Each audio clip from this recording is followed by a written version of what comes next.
Hi everybody, welcome to another tutorial from Sound for More, and it's Leo speaking.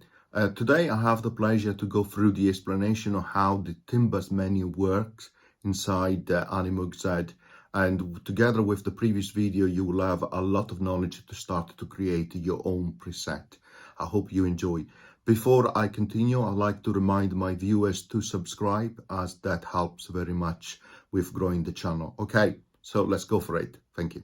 Okay, let's start. As you can see, I have Animoog Z open as a standalone version, not an AUV3 inside a host, as you have more space on the screen to watch the tutorial. The first thing I would like to suggest is that you go here on the preset and search for the default preset. Actually, it makes more sense if you wish to actually make it a favorite, like so. I've done it in my case so that it is easier to recall. Then let's double click on all the orbit controls or dials so that we reset to 0 all the orbits. Let's go to the edit menu and also clear that path as well. Okay, I'll leave the edit menu activated for now. I'll come back to it in a second. Let's click on the M here on that dial and then disable all the modulation. Remember, you can need to scroll up and down to reveal also the others as well. And lastly, let's go under effect and deactivate also all the effects. Okay, so we should have something like this. And if you go on the timbres, you have the same timbre associated to all the different timbres position. So let's go back to the orbs. Let's exit the edit menu, click on the top view. Let's go back to the edit menu, select add, and then add a point down here and another point down here. And then let's click on move so that we can move all the points like so, as you've seen in the previous tutorial. Again, if I play, you have the comet going from this point to that point, as you've seen in the previous tutorial. Let's increase the rate so the comet moves quickly. Okay, that's a little bit of setup. Let's go to the Timbus menu now. This is where I want to focus for today. Okay, as you can see, you have on the left hand side the 8 timbres position. And for each timbre you have, for each position you have a timbre which has been selected. On the right hand side you see the list of all timbres that you have available, depending on the groups that you selected right here on the far right hand side. So if I deactivate the tags favorite and users as they were selected, you see the list of all the available timbres that you have in your library. You can narrow them down, selecting, for example, this group, Celestial Dynamics, so you see only the one which belong to that group, or you can go into your favorite. In this case, I made the silence favorite because I actually think it makes sense. I use that very often. And the silence, if you like, preset, it does not contain any waveform, so it is silence, and it becomes really handy to create some special effects. Then you can use your Moog one, and if you have created your own, you can go under user and you have the list of the one you created. As you can see there, I left 2 that I previously created, which we are going to recreate in this tutorial. And the reason I left them there is because you can select them, and when they are a user preset, then you have the ability to delete them. Click on the X here, and it will ask you for a confirmation, like so. Also, when you have selected a user preset, you can also edit the associated tag. So you click on the edit button when you have that selected, and then here you can assign a tag to the particular preset which is selected. It works only on user preset. So in this case, let's say effects. Okay, then I exit the edit button. Now, if I remove the user group and I select effects as a tag, you will see mine is there. This edit button and these delete buttons works only on user-defined preset or timbres, not on these factory ones, as you can see. the buttons are disabled in this case, but if I click on SFM2, they become available. Now let's click again on that preset in SFM2 and delete it as well. So this is what you should have if out of the box, unless you created already some preset and your own timbres. Okay, so what we're going to do next is we select favorite, which is where I favorite my silence. Remember, to do that is very easy. You just select on your timbre or preset and you can click dash star to make a favorite. In this case, it has disappeared. That means I need to go back to the full list, deselecting favorite, find the silence one, select it, then click the star to make a favorite, and you can see that star symbol on the right hand side of the preset or timbre. Okay, perfect. So if I go back to favorite, it is there again. So what I'm going to do now on the left hand side is assign that silence preset or timbre to all the different A position. It's very simple to do that. So you click the assign button for the relevant position, then click silence, and you see that it's being replaced. So go to the second one like so, and I continue like that for all. Let's start with 7 to start with. Okay, so if I play now on the keyboard, you still hear a sound, and that's because I left static fat so 1 on the 8th one, which is this one, where I have a path defined, so the comment go from this point to that point. Remember, vertically you have 8 blocks which correspond to the 8 timbres here, and then horizontally here on the orbs menu on the wave cube you have 16 blocks which correspond to the 16 waveforms, or as you will see in a moment, part of the waveform as well. So let's go back to timbre. Let me show you. If I go again and select that static so 1 on position on this position, and then I deselect favorite and I assign that bell drop lower. If I play now, I have a different timbre. And as you can see from the orb menus, when you see the comets moving around,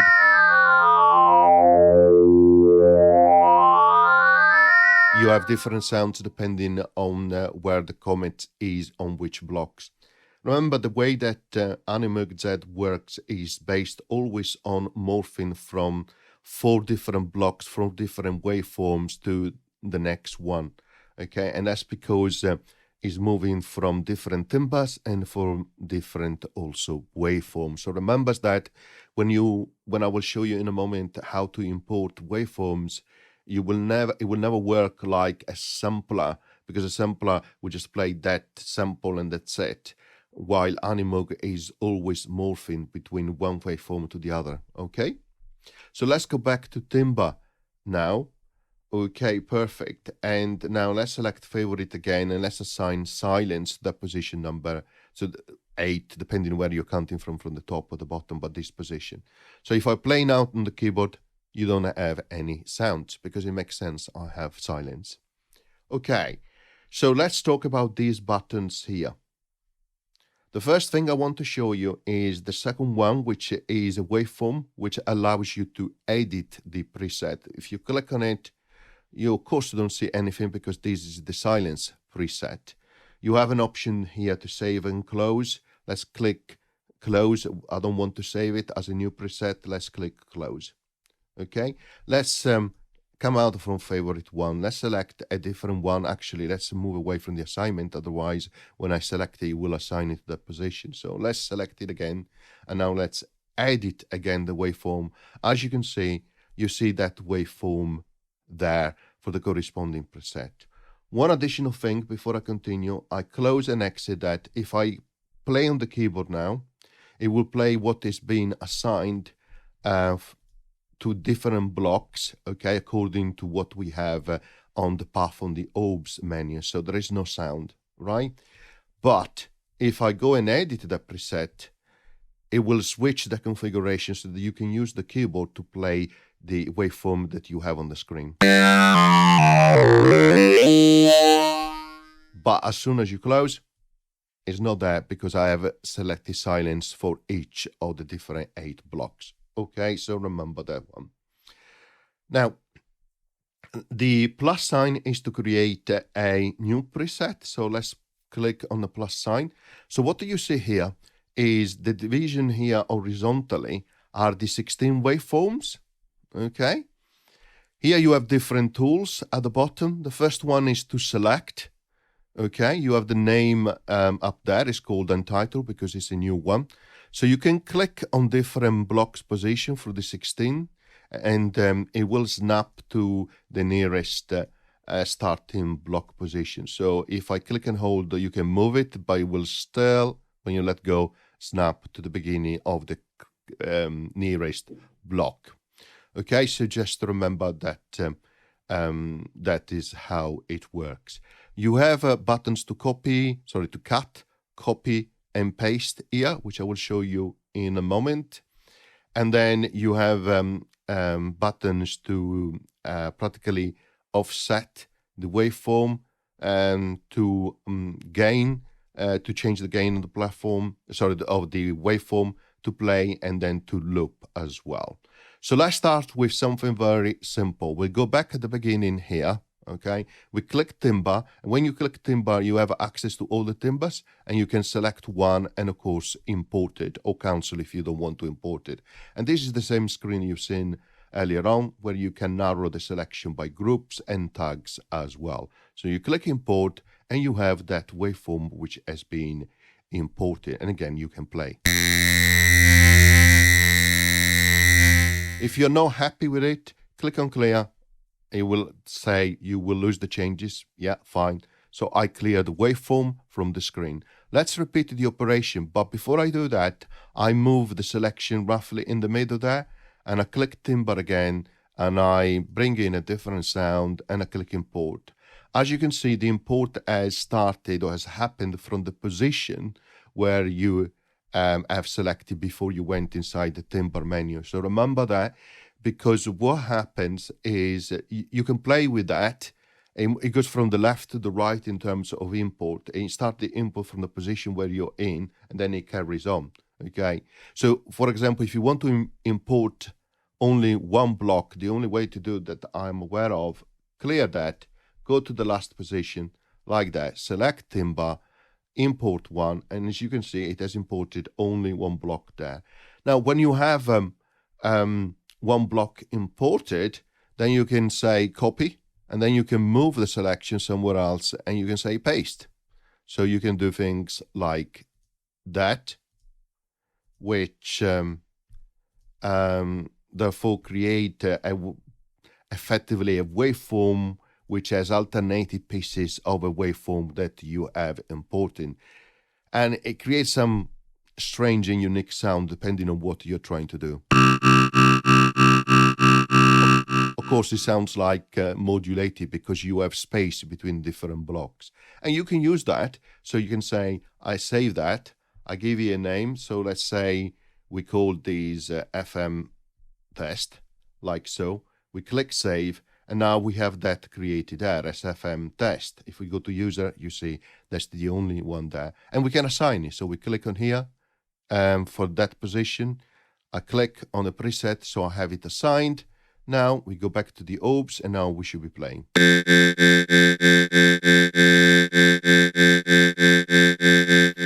One of the things I really like of Animoog Z is also that you see in the background the waveform which is generated, which is really nice. Okay, so let's go back to these. Let's select also my favorite. Let's assign again silence to the position so we don't have any sounds. Perfect. Now let's select the preset which we just created, or that timbre, and let's delete it again.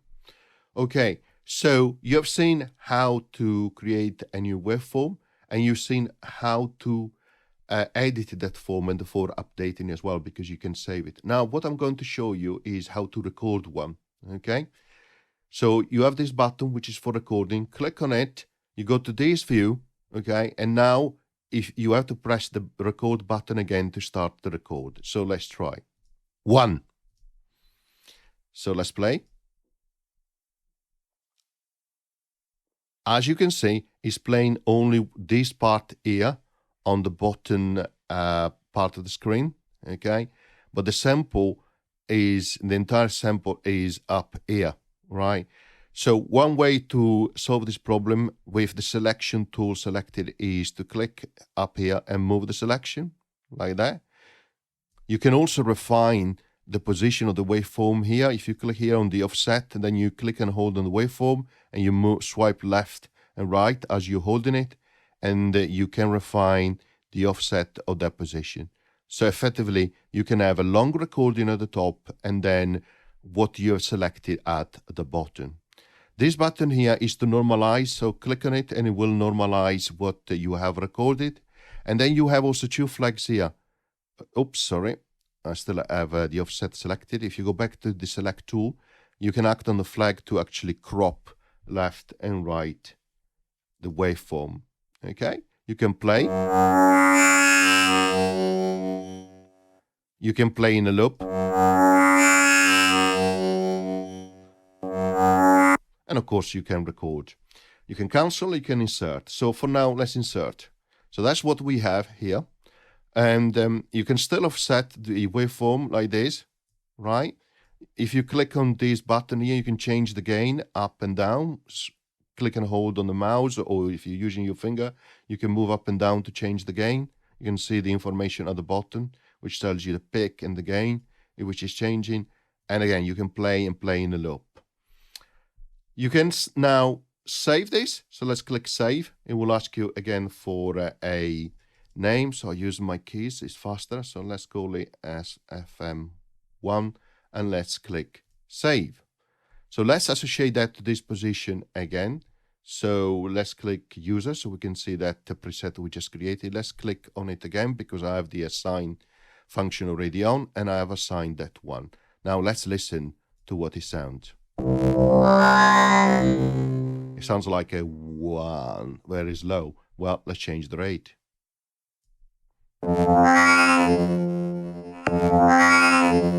Remember, it's moving through that waveforms, which has been split through the 16 different blocks, okay, horizontally. Now, just let's have a little bit more fun. Let's go back to the timbre and let's record again. And this time I'm going to record the number 2.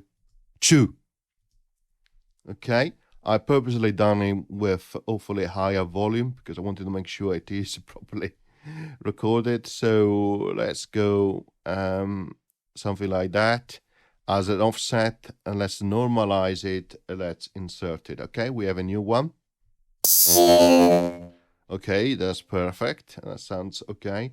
Now let's save that and let's call this one SFM2 like that, and let's click save. Okay, let's replace this one on the same position. Really nice, isn't it? And now you can have a lot of fun. Let me show you. So let's say that I'm going to put SFM1 to that one, to that position, to that one, and then I'm going to do this like so. And then I'm going to replace the top one like so. So I have number 1, 1, 1, those 3 positions, then 3. For 2, actually, I'm going to put a 1 here as well, and probably another 1 here, like so. So I have the 2 right there in the middle. So 3 on the side with number 1 and 2 in the middle. So then I go to orbs. I still have the move tool enabled, so I'm going to move these diagonally like so, and let's play. Oh, really nice. And you can make it also a little bit slower. It's trying to move and it gives you an interesting sound. Really nice. And now you can have even more fun. Let's put a little bit of orbit on the X amount. And let's increase the rate.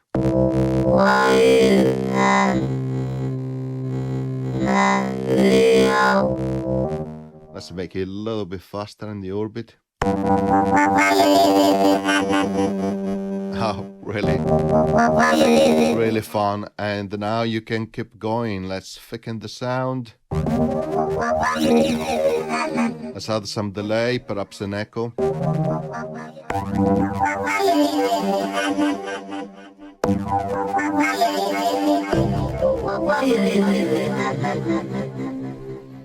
Okay, I hope you enjoyed the tutorial. Now you know how to use the Timbus menu, and with the previous tutorial on orbs, now you have a lot of the knowledge on how to start to create your own presets inside Animoog Z. And as I mentioned at the introduction, it is a fantastic synth. So see you in the next video. Thank you. Bye.